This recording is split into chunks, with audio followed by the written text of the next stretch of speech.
La Biblioteca Sant Agustí de la Seu d'Urgell ha editat per primera vegada una guia temàtica amb una 50ena de llibres sobre l'inici de l'escola, les activitats extraescolars i el funcionament dels centres educatius.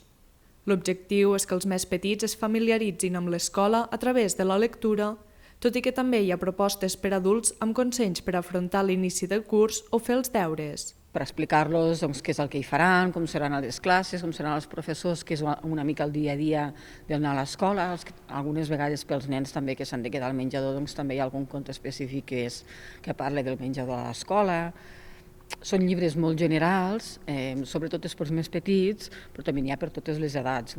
L'equipament inicia l'activitat de l'últim trimestre d'enguany aquest divendres, dia 15, amb una hora del conte en anglès per a infants d'1 a 2 anys. La següent activitat serà el dilluns, dia 18, amb la presentació del llibre Libertat en los Apalatxes.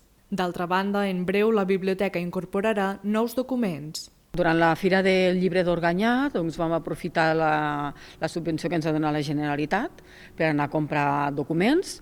Amb aquesta fira el que aprofitem és per comprar sobre temes de l'Alt Urgell, del Pirineu, i sobre autors de la comarca. Han fet una compra de 500 euros que aviat estaran a disposició del públic.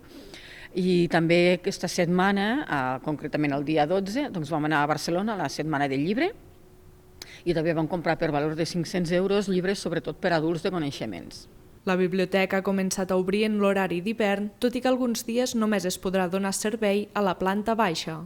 Les afectacions s'anunciaran setmanalment a través de xarxes socials.